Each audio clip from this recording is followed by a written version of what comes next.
Hello दोस्तों, मैं हूं सालिक और आप सुन रहे हैं हॉरर कहानी, वो भी मेरी जुबानी। दोस्तों, आज की हमारी कहानी उत्तर प्रदेश के एक छोटे से गांव में रहने वाले रवि नाम के लड़के की है।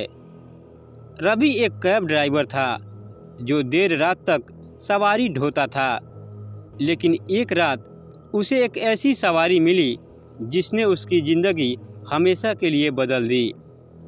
पर दोस्तों, कहानी शुरू करने से पहले मैं आपसे कुछ कहना चाहता हूँ। वैसे तो आपने बहुत सी हॉरर कहानियाँ सुनी होगी, लेकिन मुझे पूरी उम्मीद है कि इस कहानी को सुनकर आपको डर का असली एहसास होगा। बस आपसे एक छोटी सी गुजारिश है, इस कहानी को अंत तक ज़रूर सुनें, क्योंकि इसमें ऐसा खौफनाक मोड़ आने वाला है जिसकी आपने कभी कल्पना भी नहीं की होगी। और हाँ, अगर आप पहली बार हमारे चैनल पर आए हैं तो चैनल को सब्सक्राइब कर लीजिए, ताकि हमारी और आपकी नज़दीकियाँ बढ़ती रहे और आगे आने वाली डरावनी कहानियाँ आप तक पहुँचती रहे। तो ज़्यादा समय ना लेते हुए चलिए शुरू करते हैं आज की खौफनाक कहानी। दोस्तों, मेरा नाम रवि है। मैं एक कैब ड्राइवर हूँ और अक्सर रात की शिफ्ट में काम करता हूँ। रात का सफ़र मुझे पसंद था, क्योंकि सड़कें खाली होती थी और अच्छी कमाई भी हो जाती थी।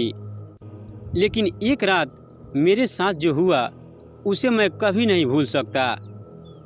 वो ठंडी दिसंबर की रात थी। घड़ी रात के 2:30 बजा रही थी। मैं अपनी कैब लेकर हाईवे पर था।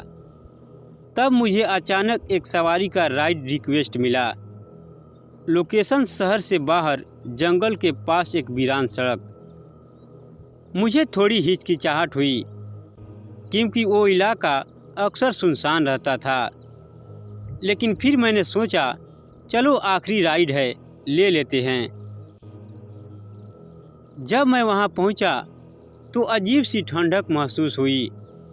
दूर दूर तक कोई नहीं था, सिर्फ एक औरत सड़क किनारे खड़ी थी। वह सफ़ेद साड़ी में थी, सिर झुका हुआ था और उसके लंबे बाल चेहरे को ढके हुए थे। मैंने धीरे से गाड़ी रोकी और कहा, मैडम, कहाँ जाना है? उसने कोई जवाब नहीं दिया, बस चुपचाप आकर पीछे वाली सीट पर बैठ गई। मुझे अजीब तो लगा, लेकिन मैंने कुछ नहीं कहा और गाड़ी आगे बढ़ा दी। गाड़ी में अजीब सा सन्नाटा था।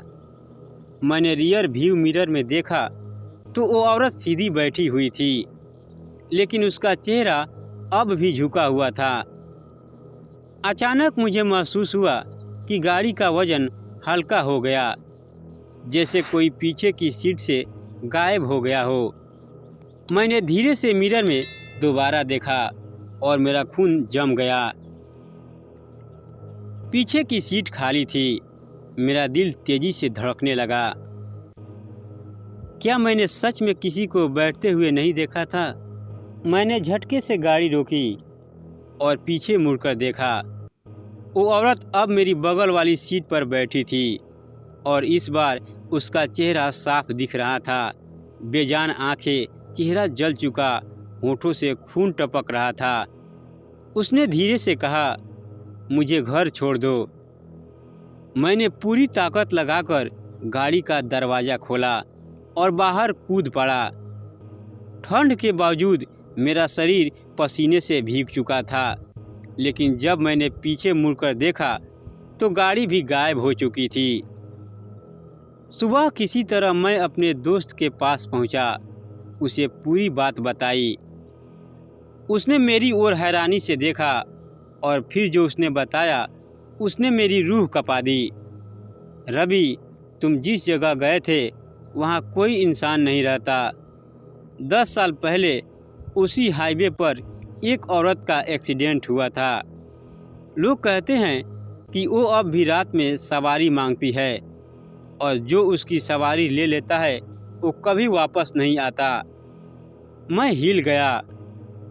उस रात के बाद मैंने रात में कैब चलाना छोड़ दिया। लेकिन कभी कभी जब मैं सड़क पर अकेला होता हूँ तो ऐसा लगता है जैसे कोई मुझे पीछे से देख रहा हो। तो दोस्तों, यह थी आज की खौफनाक कहानी। अगर आपको यह कहानी डरावनी लगी तो कमेंट में भूतिया सवारी लिखकर बताइए। और हाँ, आगे ऐसी ही सच्ची हॉरर कहानियाँ सुनने के लिए चैनल को सब्सक्राइब करना ना भूलें। फिर मिलेंगे एक नई डरावनी और खौफनाक कहानी के साथ। तब तक सावधान रहे, अकेले न घूमें और याद रखें, हर सवारी सवारी नहीं होती।